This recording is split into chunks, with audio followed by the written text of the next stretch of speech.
Betrayal cuts deeper when it comes from your own flesh and blood. Trust me when I say there's no wound that compares to watching your children become strangers who look down on the hands that once held them. I never thought I'd be sharing with strangers on the internet about how my children tried to erase me from their lives, only to come crawling back when they realized what they'd done. But here I am. If you stay until the end, you'll understand why sometimes the most loving thing a mother can do is to let her children feel the full weight of their choices. My name is Vanessa Sterling, and until recently I was just another cleaning lady in Los Angeles, invisible to most people, especially my own children.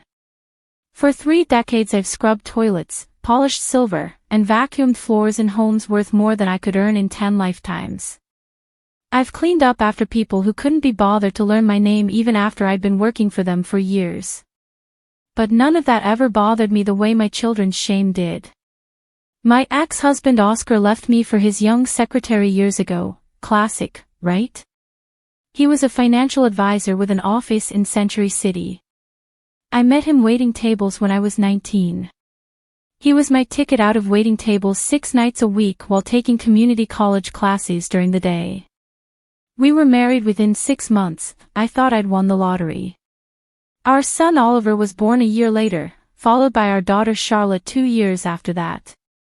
For almost 2 decades I was the perfect wife and mother. I hosted dinner parties for Oscar's clients, volunteered at the kids' schools, and made sure our home ran like clockwork. I put everything, my education, my ambitions, my identity, on hold. I became Mrs. Oscar Sterling and I was content with that. Stupid perhaps, but content. When Oscar left, he took everything, the house, the savings, the lifestyle. His lawyer was better than mine, much better. The divorce settlement was brutal. Child support barely covered groceries and alimony was a joke. I found myself at 43 with no real work experience, no degree, and 2 teenagers who blamed me for their father's departure. If you hadn't let yourself go, Dad wouldn't have left, Charlotte said to me once during a particularly vicious argument when she was 17. I weighed the same as I did on my wedding day. But Oscar had convinced her that I'd somehow failed as a wife, that I'd driven him away. I started cleaning houses because it was the only job I could get without a degree that paid enough to keep us in the school district. I worked for an agency at first, then built my own client list. For 15 years I've cleaned the homes of the wealthy, including friends we used to socialize with when I was Mrs. Oscar Sterling. The same women who used to invite me to their charity luncheons now leave me lists of chores. Oliver and Charlotte grew up and moved out. Oliver went to UCLA on a scholarship Oscar's parents provided, then business school. Now he works at some tech startup in San Francisco making more money than he knows what to do with. Charlotte went to USC, then got her master's in marketing. She works for a luxury brand management company. Both of them married well. Both of them visit rarely. Both of them call only when they need something. I live in a small 1-bedroom apartment in Glendale. It's clean and neat, with furniture I've collected over the years from estate sales and thrift stores. I have a small balcony where I grow herbs and read books borrowed from the library.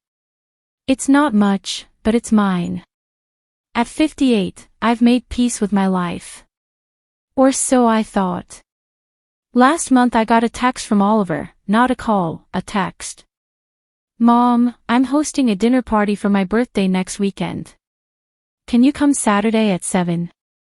I stared at my phone in disbelief. Oliver hadn't invited me to anything in years. His birthday celebrations usually involve trips to expensive destinations with his wife Victoria and their friends, destinations far beyond my budget. I always sent a card with whatever I could afford tucked inside. He never acknowledged them. I texted back immediately, I'd love to. What should I bring? Just yourself. Address is 124 Mulholland Drive. Mulholland Drive, of course. Oliver and Victoria had recently purchased a home in the Hollywood Hills. I'd never seen it, only glimpsed it in pictures on social media, an ultra-modern glass and concrete structure with views of the entire city. The kind of house I might have cleaned but never lived in. I spent the week anxious about what to wear, what to say, how to act. I settled on a simple black dress I'd bought years ago for a client's funeral. It was the nicest thing I owned. I splurged on having my hair done, nothing fancy, just a trim and style at a salon in the mall. I even bought a small gift, a vintage silver frame with a photo of Oliver as a child playing at the beach, his happiest moment I always thought. Saturday arrived and I took the bus as close as I could get, then called a rideshare for the rest of the journey. The driver looked at me skeptically as we wound our way up the hills. "Big party?" he asked, clearly wondering what someone like me was doing in this neighborhood. "My son's birthday," I replied, trying to keep the pride from my voice. "He lives here." The house was even more impressive in person. Floor-to-ceiling windows, a circular driveway filled with luxury cars, a security gate that required me to speak into an intercom. I clutched my purse and gift bag as I approached the front door. The door opened before I could knock. Oliver stood there, tall and handsome in a tailored navy suit, so much like his father it made my heart ache. "Mom," he said, his voice neutral. "You made it." I stepped forward to hug him, but he moved back, gesturing me inside. "Everyone's out by the pool." "Everyone?" I asked, feeling suddenly underdressed and underprepared. "Just a few friends from work, Victoria's sisters and Dad, and Harry." My heart sank. Oscar and his wife. I hadn't seen them in years, not since Charlotte's wedding where they'd been seated at the head table while I was placed with distant cousins near the kitchen. "Oh, that's nice," I managed. "I didn't realize they'd be here." Oliver shrugged. "Dad helped with the down payment on the house. He wanted to see it." Of course he did. Oscar had always been generous with the children, buying their love with expensive gifts and opportunities while I struggled to keep them fed and clothed. In their eyes, he was the hero who provided while I was just there, the constant reminder of a life they'd rather forget. I followed Oliver through the house, past minimalist furniture that probably cost more than my car, past abstract art on walls that soared 20 feet high. We stepped out onto a terrace that wrapped around an infinity pool, the city sprawling below us like a glittering carpet. About 20 people stood in small groups, champagne flutes in hand. I recognized Oscar immediately, still handsome at 63, silver hair making him look distinguished rather than old. Beside him stood Harry, his wife of 15 years. She was beautiful, of course, blonde, fit, wearing a red dress that probably cost more than my monthly rent.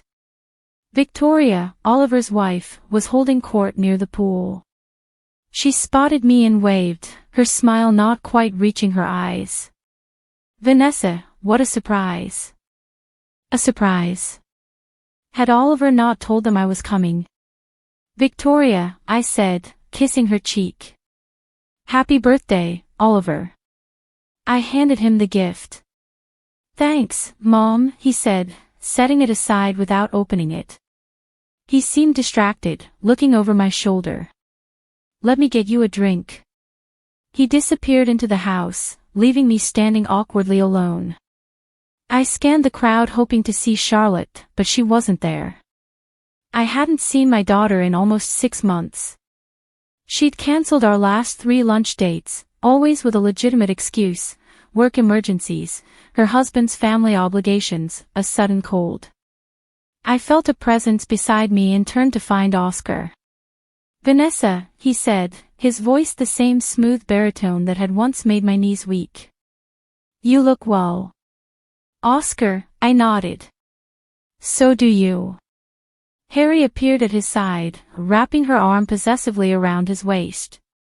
"Vanessa," she said, her tone faux friendly. "How's work?" "Still with the cleaning company." Before I could answer, Oliver returned with a glass of white wine. "Here, Mom." "Thank you," I said, taking a sip to hide my discomfort. "Is Charlotte coming?" Oliver's expression tightened almost imperceptibly. She and her husband are in Paris this week. Fashion week for her company. Oh, I said, feeling the familiar sting of exclusion. Charlotte hadn't mentioned any trip to Paris when she'd cancelled our lunch last week. That's wonderful for her. An awkward silence fell. I searched for something to say, anything to break the tension. The house is beautiful, Oliver. You must be so proud. It's a good investment, Oscar interjected. Property in this area appreciates quickly. I've been telling him to buy up here for years. I love the view, I said, determined to keep the conversation going. It's spectacular at sunset. Natalie added, Harry said. We were just saying we should get a place up here ourselves for weekends. As if their Malibu beach house wasn't enough. I sipped my wine, trying to ignore the knot forming in my stomach. I should never have come. I didn't belong here among these people with their casual references to million-dollar real estate and impromptu trips to Paris. I was the cleaning lady, the ex-wife, the obligation. Oliver, a man's voice called from across the terrace. Come settle a bet. Oliver looked relieved at the interruption. Excuse me, he said, already moving away. Make yourself comfortable, Mom.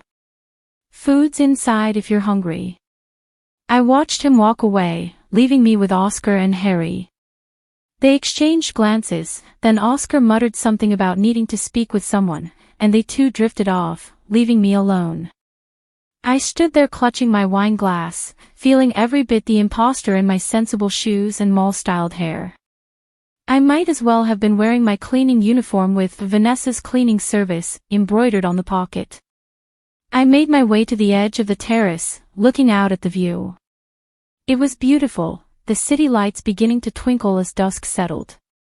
I found myself wondering how many of those lights belonged to homes I'd cleaned, how many toilets I'd scrubbed, how many floors I'd polished, how many shelves I'd dusted. I wondered if anyone here knew what my hands looked like up close, the calluses, the perpetually dry skin from years of harsh chemicals, the slightly bent index finger from when I'd broken it falling off a step stool at Mrs. Abernathy's house and hadn't been able to afford to take the day off to go to the doctor. These were the hands that had cradled Oliver when he was born, that had wiped Charlotte's tears when she'd fallen off her bike, that had packed their lunches and hemmed their clothes and stroked their foreheads when they were sick. These were the hands they were ashamed of. I stood alone on that terrace for what felt like hours, watching as Oliver circulated among his guests.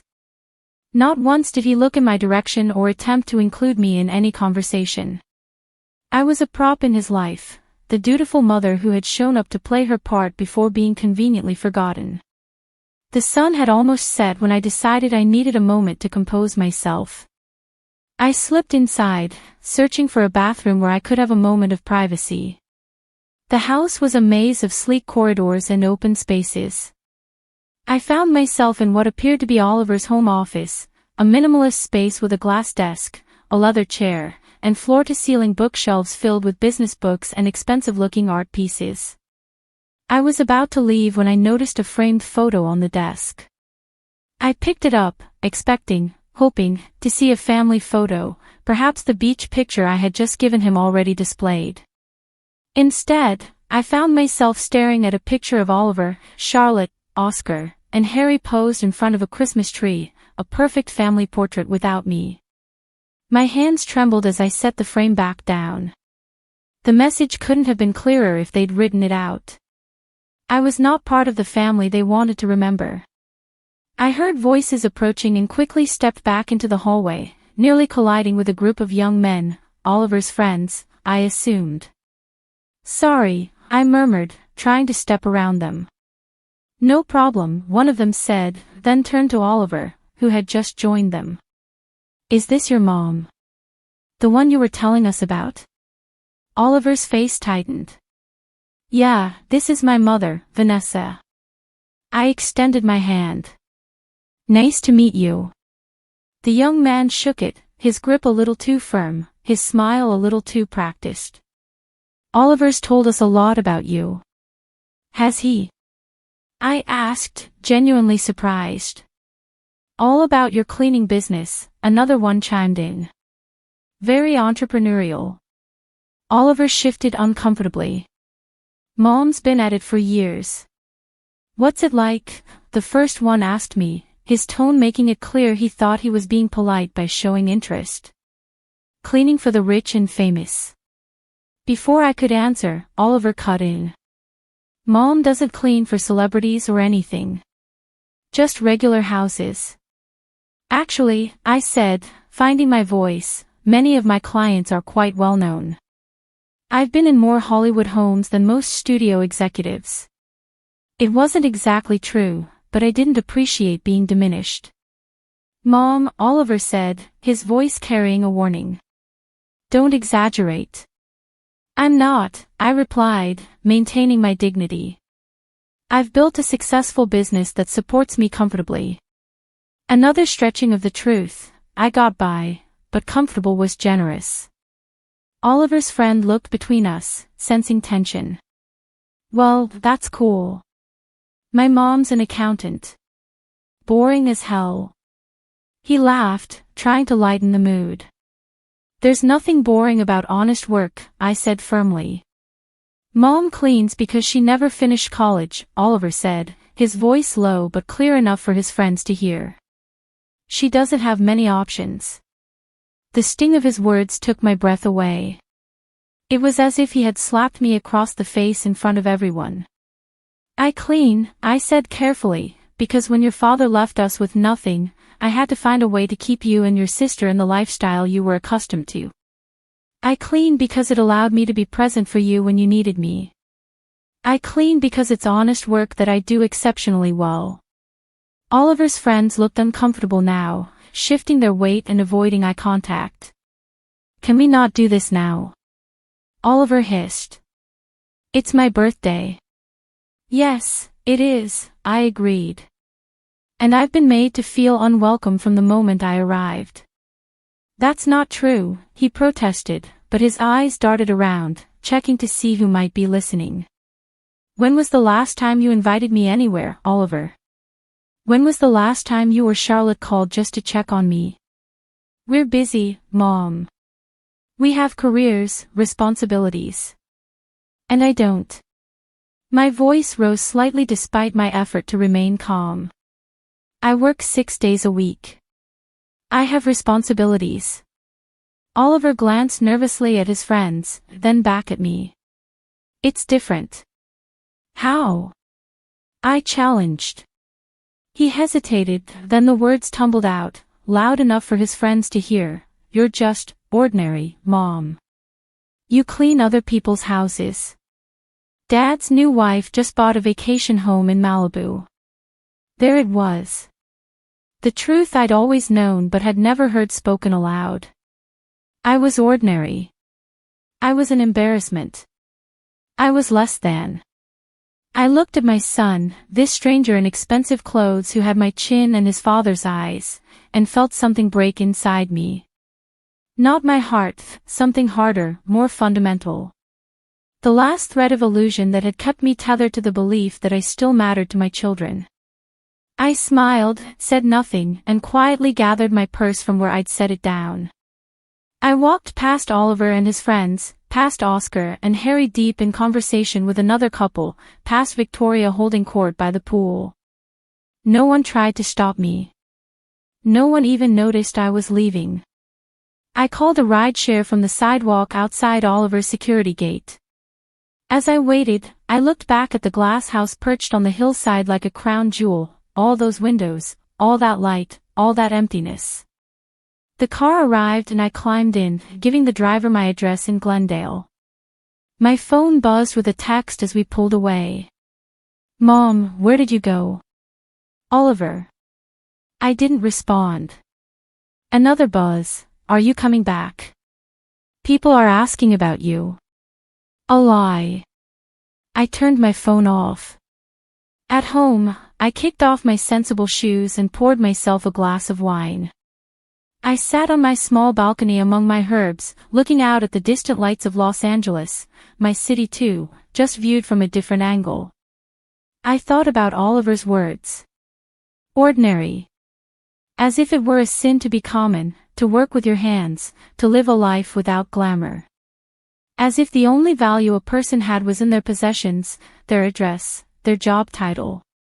And then I thought about what Oliver didn't know. What neither of my children knew. The secret I'd kept for 15 years, ever since Oscar had left me with nothing but my dignity. I turned my phone back on. 25 missed calls from Oliver. 10 from unknown numbers, his friends, perhaps. A few texts from Charlotte, who must have heard something had happened. I ignored them all and made a different call to a number I'd memorized but never used. "Mr. Worthington," I said when a gruff voice answered. "This is Vanessa Sterling. I think it's time we had that conversation you've been wanting to have." I hung up and looked out at the city again. Sometimes silence speaks louder than words. And sometimes, after 15 years of silence, it's time to speak loud and clear. Mr. Worthington's downtown office smelled of leather and money. I sat across from him in a chair that probably cost more than everything in my apartment combined. Through the floor-to-ceiling windows behind him, Los Angeles sprawled like a glittering tapestry. I'd cleaned penthouse offices with views like this, but I'd never sat across from someone like Lawrence Worthington as an equal. "Mrs. Sterling," he said, folding his hands on his immaculate desk. "I must say I was surprised to get your call after our previous conversations over the years. I'd assumed you'd made your final decision." "I had," I replied, my voice steadier than I expected. "Things change." Lawrence Worthington was Oscar's former business partner. They'd built Sterling and Worthington Financial together during the early years of my marriage. When Oscar left me 15 years ago, Worthington had reached out quietly, discreetly. He'd had a proposition, one that I'd rejected immediately and continued to reject each time he'd approached me over the years. Until now. May I ask what changed? Worthington was in his late 60s, silver-haired and sharp-eyed. I'd met him dozens of times at company functions when I was still Mrs. Oscar Sterling. Back then, he'd barely acknowledged me. Now he watched me with undisguised curiosity. "My children," I said simply. He nodded as if he understood completely. Perhaps he did. "I've kept everything in order," he said, opening a drawer and removing a thick folder. "The documentation is all here." As I explained in our previous discussions, Oscar never knew about the offshore accounts. The money he funneled through them is still there, growing. And with the statute of limitations expired on the tax fraud, the only person who can touch that money now is you. I took the folder but didn't open it. I knew what was inside, proof that my ex-husband had embezzled millions from his clients and hidden it offshore. Proof that had been in Worthington's possession all these years. Proof that Oscar had sacrificed me to protect himself. "Remind me why you're doing this," I said, genuinely curious. "Why did you want me to have this information?" Worthington's smile was tight. "Oscar sacrificed me too, Vanessa. When the SEC started investigating, he made sure all roads led to me. I lost my license, my reputation. I had to settle out of court for everything I had. Meanwhile, Oscar walked away clean with a slap on the wrist and a small fine. He threw me under the bus just like he threw you away. But you recovered," I observed, gesturing to the opulent office. "I had other resources," he acknowledged. "And I rebuilt. But I never forgot what he did. And when I discovered these accounts 3 years after our fall, I knew exactly what had happened. And you came to me. You were his wife when he set them up. Half of that money is legally yours. And turning him in would destroy everything he's built since then." I nodded, finally opening the folder. The documents inside were overwhelming: account numbers, transaction histories, offshore company names. But the bottom line was clear: Oscar had hidden away just over $7 million. Money stolen from clients. Money that should have been part of our divorce settlement. Money he'd kept secret while I scrubbed toilets to pay rent. And you're sure about the statute of limitations? I asked. On the tax fraud, yes. The SEC can't touch him now. But the divorce fraud, hiding assets during your settlement, that's a different matter. Especially in California. And then there's the court of public opinion. Worthington's smile turned predatory. His current clients wouldn't be happy to learn about his history. I closed the folder. Thank you for keeping this for me all these years. Does this mean you're finally going to use it? I stood up, clutching the folder to my chest. I'm going to do what I should have done 15 years ago. My apartment felt different when I returned, smaller, shabbier, more temporary. I'd lived there for 15 years, but suddenly it felt like a waiting room I'd been sitting in while my real life was on hold. I spread the documents across my small dining table, organizing them chronologically. The earliest dated back to the year before Oscar left me. The most recent was from just 2 years ago. He was still using the accounts, still hiding money. My phone rang. Charlotte. I let it go to voicemail. It rang again almost immediately. Oliver this time. I turned it off. My children had made their choices. Now I was making mine. I spent the night formulating my plan. By morning, I knew exactly what I needed to do. I called in sick to my cleaning jobs for the week, something I'd never done before, and got to work. First, I visited a lawyer. Not the overworked public defender type I'd used during my divorce, but a shark in an expensive suit whose office occupied the top floor of a Century City high-rise. I paid his consultation fee in cash and laid out the documents Worthington had given me. Mrs. Sterling, he said after an hour of reviewing the materials, you have a very strong case for divorce fraud. We can file motions to reopen the settlement immediately.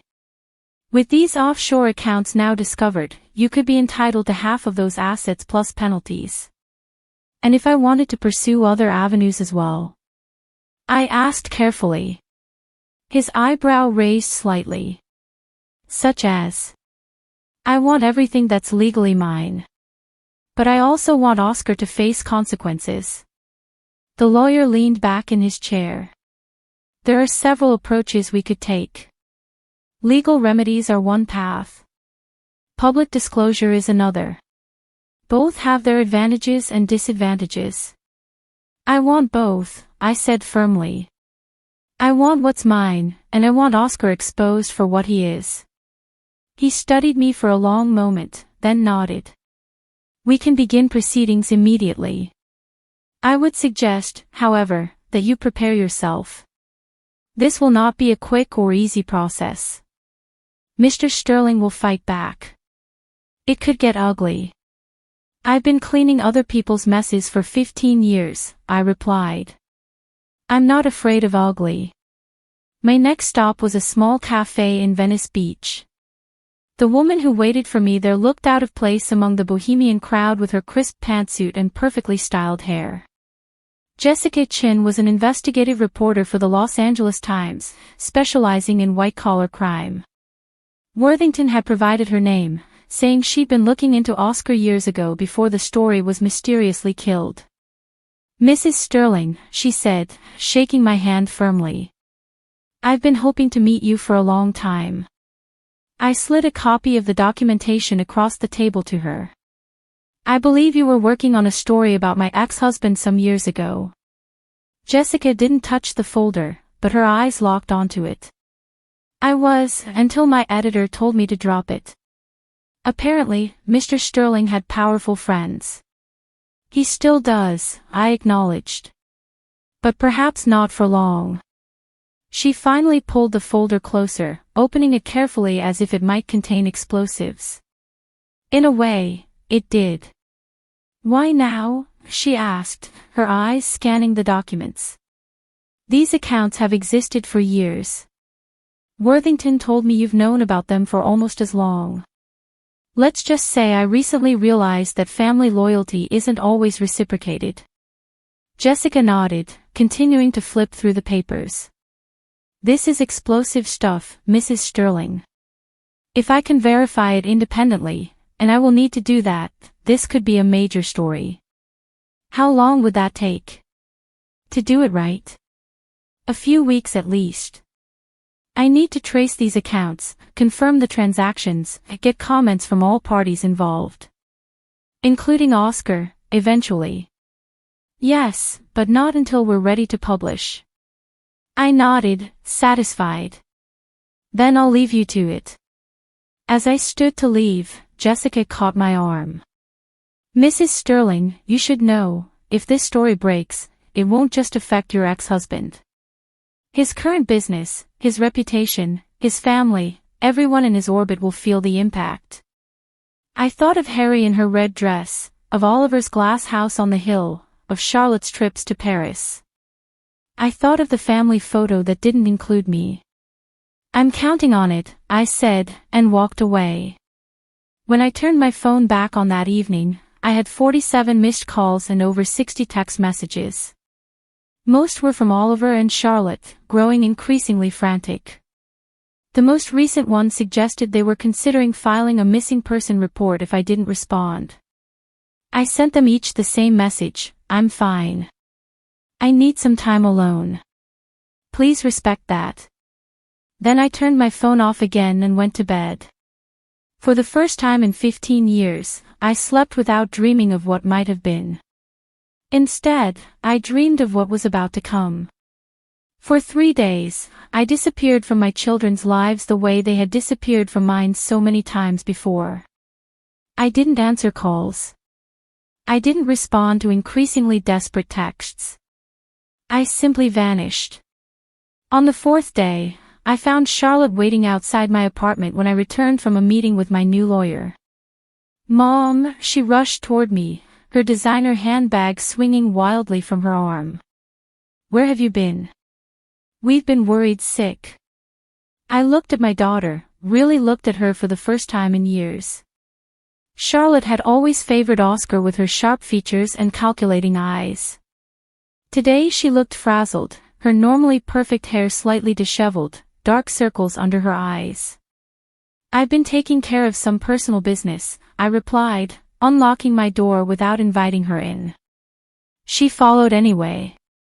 Personal business. You disappeared. Oliver said you left his party without saying goodbye, and then you wouldn't answer any of our calls. She stood in the center of my small living room, looking around as if she'd never seen it before. In truth, she rarely visited. We thought something happened to you. Something did happen to me, I said calmly, setting down my purse and the folder of legal documents. I finally opened my eyes. Charlotte frowned. What are you talking about? Is this about what Oliver said? He feels terrible about it. He didn't mean. He meant every word, I interrupted. And so have you, in your own way, for years. That's not fair, Mom. Isn't it? When was the last time you called me just to check how I was doing? Not to cancel plans or make excuses, but to genuinely ask about my life. Charlotte's mouth opened, then closed. She couldn't remember. And neither could I. Look, we've all been busy. I know I haven't been the most attentive daughter, but that doesn't mean I don't love you. Love without respect isn't love, Charlotte. It's obligation. She sank onto my sofa, suddenly looking very young. What's happening? Why are you acting like this? Like what? Like a person with self-respect. Like someone who's tired of being the family embarrassment. Nobody thinks you're an embarrassment, she protested weakly. Oliver does, I said. And so do you. I'm the cleaning lady, the cautionary tale, the reason you work so hard at your marriage so you don't end up like me. Tears filled Charlotte's eyes. That's not true. You told your friend Stephanie that very thing at your wedding. I overheard you in the bathroom. I'm never going to end up desperate and alone like my mom, you said. That's why I made sure to marry someone successful. The color drained from her face. Mom, I was drunk. I didn't mean. Again, you meant every word. I moved to my kitchen and poured myself a glass of water, not offering her one. The problem isn't that you think those things, Charlotte. The problem is that you've never taken a moment to consider why my life turned out this way. I know why. Dad left Anne. Your father left because he had someone younger waiting in the wings, yes. But that's not why I ended up cleaning houses. I took a deliberate sip of water. I ended up cleaning houses because your father stole our future and gave it to Harry. What are you talking about? I gestured to the folder on my coffee table. Your father committed fraud during our divorce. He hid assets, millions in offshore accounts. Money that should have been part of our settlement. Money that would have changed the course of my life completely. Charlotte stared at the folder but didn't reach for it. That's not possible. Dad wouldn't. He did. And I've known about it for nearly 15 years. Her head snapped up. You've known. And you did nothing. I did nothing to protect you and Oliver, I said flatly. I was afraid of what would happen to your relationship with your father if the truth came out. I was afraid of how it might hurt your futures if your father went to prison for fraud. Prison, she whispered. Yes. Prison. Where criminals belong. Charlotte was shaking her head now, as if she could physically reject what I was telling her. If you've known for 15 years, why are you bringing this up now? Because I finally realized that my sacrifice was wasted. You and Oliver have made it abundantly clear that you've chosen your father's values, money, status, appearances. So be it. But now you get to live with the consequences of those choices. What does that mean? Fear crept into her voice. It means I've hired a lawyer to reopen the divorce settlement. It means an investigative reporter is digging into your father's financial history as we speak. It means the comfortable life you've built is about to come crashing down around you. Charlotte surged to her feet. You can't do that. Do you know what it would do to Dad? To all of us. I'm counting on it, I said, echoing my words to the reporter. This is insane. You're angry about something Oliver said at a party, so you're going to destroy our family. Your father destroyed our family 15 years ago, I corrected her. I'm simply bringing the truth to light. The truth, she sputtered. The truth is you're bitter and resentful because your life didn't turn out the way you wanted, so you're taking it out on everyone else. I set down my glass with careful precision. The truth, Charlotte, is that I worked my fingers to the bone so you and Oliver could have the opportunities one never had. I cleaned other people's toilets so you could go to USC. I sacrificed everything, my education, my career prospects, my dignity, for you children. And how have you repaid me? With shame. With embarrassment. With the occasional obligatory lunch that you cancel at the last minute. That's not fair, she repeated, but her voice lacked conviction. Life isn't fair.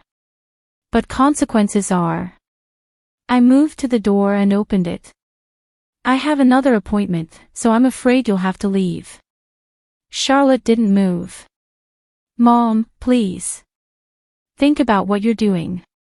Think about Oliver and me. I have thought about you for 30 years. Every decision I've made has been with you and Oliver in mind. Now I'm making decisions for myself. Is that what this is about? Getting back at Dad? At us? This is about justice, Charlotte. Something long overdue. She grabbed her purse, tears streaming down her face now. You'll regret this. When everything falls apart and we all hate you, you'll regret it. I met her gaze steadily. No, I won't. As she brushed past me, I added, tell your brother not to bother coming. My decision is made. After she left, I sat in my quiet apartment, waiting for the wave of guilt or doubt to hit me. It never came. Instead, I felt a strange sense of lightness, as if a burden I'd carried for decades had finally been lifted. My phone rang. Oliver. I let it go to voicemail, then listened to his message. Mom, what the hell? Charlotte just called me crying. What did you say to her? What's this about Dad and fraud? Look, I know what I said at the party was wrong. I was showing off for my friends and I hurt you. I'm sorry. But this is nuclear. Call me back. We need to talk. I deleted the message without responding. An hour later, my lawyer called with news. The motion to reopen the divorce settlement had been filed. Oscar would be served papers tomorrow. The wheels were in motion. After 15 years of silence, of putting my children first, of sacrificing my own justice for their peace of mind, I was finally speaking up. And my voice would be heard. That night I pulled out an old photo album, one of the few possessions I'd managed to keep after the divorce. I flipped through pictures of Oliver and Charlotte as children, their first steps, school plays, soccer games. All the moments I'd been there for. All the love I'd poured into them. Had it all been wasted? Perhaps. But it didn't matter now. The time for motherly sacrifice was over. The time for justice had begun. I closed the album and put it back on the shelf. I wouldn't be needing it anymore. The Los Angeles Times ran the story on a Sunday. Financial advisors hidden millions, fraud, divorce, and offshore accounts by Jessica Chin. Oscar's name in the headline. My name in the third paragraph. Vanessa Sterling, his ex-wife of 15 years, provided documentation showing that Oscar Sterling hid over $7 million in offshore accounts during their divorce proceedings. I sat at my small dining table, drinking coffee and reading every word carefully. Jessica had done a thorough job. The article detailed not just the fraud during our divorce, but connected it to the earlier SEC investigation that had resulted in Worthington taking the fall. She'd found former clients who suspected they'd been defrauded but couldn't prove it. She'd uncovered a pattern of financial manipulation that spanned decades. And she'd gotten a quote from Oscar: "These allegations are completely baseless. My ex-wife is a disturbed woman seeking revenge for imagined slights." I almost laughed at that. Imagined slights. As if 15 years of struggle while he lived in luxury was something I'd made up in my head. My phone had been ringing constantly since the article went live. Oscar, Oliver, Charlotte, even Harry had called once. I let them all go to voicemail. At precisely 10 in the morning, my lawyer called. I answered on the first ring. "Mrs. Sterling, I assume you've seen the article?" "Every word. Mr. Sterling's attorney has reached out. They want to discuss a settlement." I smiled to myself. Already. The article has only been online for 4 hours. Apparently some of Mr. Sterling's current clients have already called him demanding explanations. His firm's reputation is taking a hit. What are they offering? $3 million. Half of the documented offshore funds. They're claiming the rest doesn't exist anymore. Not acceptable, I said firmly. I want half of everything. The documented funds plus half the value of all assets acquired since our divorce. The house in Bel Air, the Malibu vacation home, his stake in the investment firm. Everything. There was a pause, then my lawyer said, "That's an aggressive position, Mrs. Sterling." "He stole 15 years of my life," I replied. "I'm simply collecting what's due. I'll convey your terms. But prepare yourself, this could turn into a protracted legal battle." "I'm prepared," I assured him. "And I have time." After hanging up, I finally checked my voicemails. Oscar's was predictably furious, threatening lawsuits for defamation, promising to destroy whatever reputation you have left. Oliver's was different. His voice was tight, controlled. Mom, my boss called me this morning.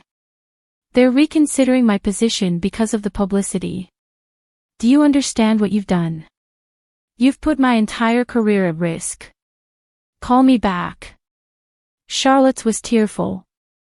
Mom, my husband's parents saw the article. They're suggesting we postpone the baby shower next month. They don't want their family associated with this scandal.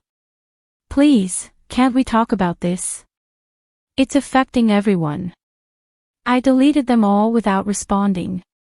Instead, I got dressed in a simple black dress, not my cleaning uniform, but a dress I'd purchased with my first legal retainer check. The first of many new things in my new life. At noon, the doorbell rang. I wasn't expecting anyone, but I had a feeling I knew who it might be. Oscar stood in the hallway, looking both furious and somehow diminished. His expensive suit couldn't hide the fact that he'd aged overnight. The confident set of his shoulders was gone. Vanessa, he said, his voice tight. We need to talk. Do we? I made no move to invite him in. What the hell do you think you're doing? That article is full of lies and half-truths. You've damaged my reputation, my business. Your reputation. I interrupted. Your business. What about my life, Oscar? The one you stole when you hid those millions during our divorce. His eyes narrowed. You can't prove any of that. The documentation speaks for itself. And I believe the SEC might be interested in reopening their investigation now that new evidence has come to light. The color drained from his face. You wouldn't. I already have, I said calmly. My lawyer filed a complaint this morning. Oscar pushed past me into the apartment. I let him, curious to see what he would do. He stood in the center of my living room, looking around with contempt. This is what this is about, isn't it? You're jealous. You've spent 15 years cleaning houses while I built something real. While Harry and I traveled the world. While the kids succeeded.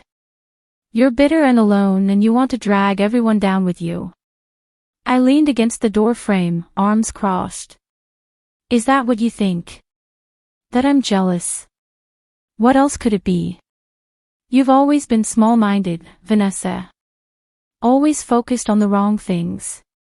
That's why I left. You left because Harry was younger and willing to look the other way when you committed fraud, I corrected him. You left because staying married to me meant you'd have to share those millions you'd hidden away. I left because you were suffocating me, he snapped. Always the perfect wife, the perfect mother. Never a thought in your head that wasn't about me or the kids. And that deserved punishment. It deserved escape. We stared at each other across the room, 15 years of unspoken truths hanging between us. The kids called me, Oscar finally said. They're devastated. Oliver might lose his job. Charlotte's in-laws are treating her like she's tainted. Is that what you wanted? To hurt your own children.